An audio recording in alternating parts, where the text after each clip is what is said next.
Hello and welcome to Mind Your Business. I'm Stephen Meadows. In today's Hidden Gem, I'm going to talk a little bit about what it takes to make the jump from employee to entrepreneur. You might think it's a simple step, but it's really not. And it takes a certain type of person to truly make that transition. I've actually flipped back and forth several times in my career. I started out as an employee, did retail, then I was an employee at a real estate company, then I became an agent, then a broker, then I sold for many, many years, and then went back into corporate America. And, it was an interesting transition each time. So there's a few things, if you're looking to or have already made the change, there's a couple of things that you can do that might make it a little bit easier, or at least a mindset that you can adopt that will perhaps ease the transition. So the first thing that I would suggest is think about time. The biggest problem that entrepreneurs have when they become entrepreneurs instead of employees is time. Your time is your time. You do what you want with it. There's no one to tell you what to do and when to do it, when to clock out, when to take a lunch break. And it can be a very jarring transition for some people. I know people who absolutely cannot work independently. They just don't have it in them. Unless someone's telling me what to do, I don't know. I don't know what to accomplish. And that's okay. It's okay to admit that. There's nothing wrong with that as long as you admit that. The problem becomes when you're an entrepreneur and you don't realize you have that problem and you're wasting a lot of time. Like, oh, I just spent 5 hours watching TV on a Wednesday afternoon. Why weren't you working? Well, I didn't know what I needed to do. Are you waiting for someone to tell you what to do? Because this is your business, whatever it is, whether it's selling widgets or selling real estate or insurance or financial services, whatever it is, you have to make your own business.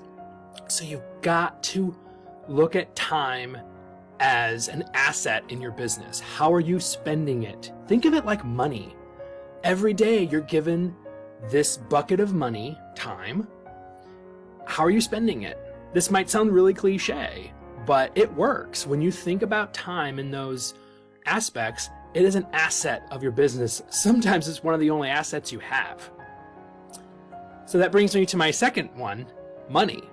So talking about assets in a business, you have time and you have money. Money is usually the one you have less of, especially if you've just made the change, unless you've been planning the transition and I'm going to save a bunch of money and then I'll do this, whatever.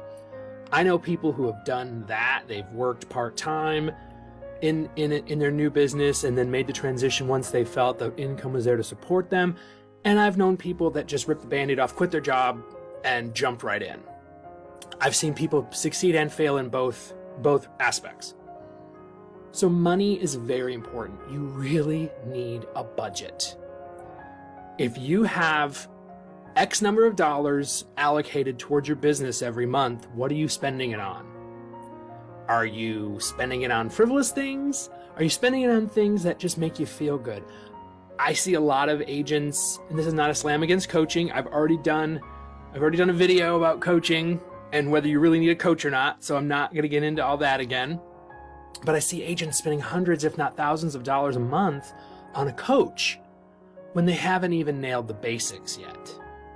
You don't even have a good cadence of business. You don't even have a good routine built where I make my calls, I do this, I follow up with my clients. It's just, well, I need someone to tell me. That goes back to that first point of needing someone to tell you what to do.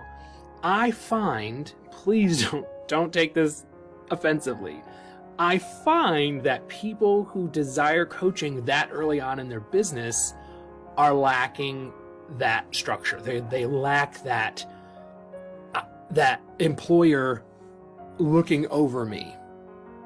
And there's nothing wrong with it, as I said, as long as you recognize that's the problem. And if a coach is going to help you turn that around, more power to you. I hope it does. I really hope that the coach can give you some great advice and help you move past that.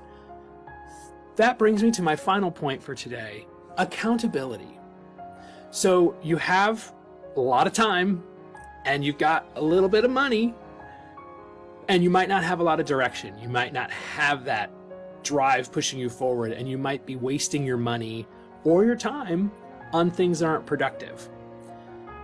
That's where an accountability partner can really help, or a mentor. Instead of an employer telling you what to do, give someone else permission to hold you accountable to how you're spending your time and your money. Think of them like an accountant. I'm opening my books to you. You're gonna look at my assets and you're gonna tell me how I spend my money, or at least guide me to spending my money more wisely, spending my assets more wisely, whether it be money or time. So give someone permission to be your accountant. Audit me on a weekly basis or a daily basis, whatever it takes. What did you do today? Well, I did. So you spent 3 hours. It's gone. On X. Did X generate you any business? Was there any hope of X generating you business? No? Then that's wasted assets.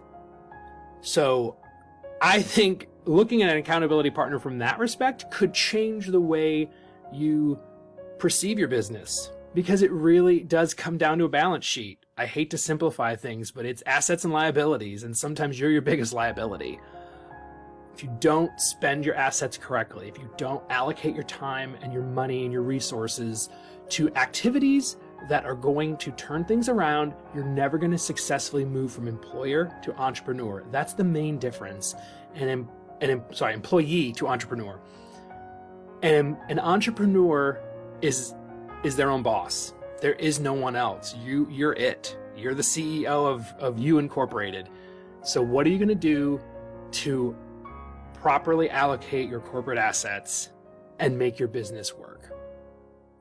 That's all I've got for today. I hope you have an awesome day and make amazing choices.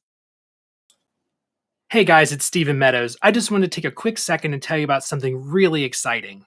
If you struggle with trying to find great social media content and are sick of searching for stuff to post every day, I've got a solution for you. I've joined forces with a marketing company, and we have created myfreesocialcontent.com, and it does exactly what it says. It provides you with free copy and paste social media posts every month. You get about 35 to 40 every month, totally free, sent to your email. These are not just prompt calendars. These are not just things to give you ideas of what to post. It is literally copy and paste. It has the post text, hashtags, and the URL. So you just drop it into social media and you're ready to rock and roll. Go to myfreesocialcontent.com and sign up. It's totally free, no gimmicks. Enjoy.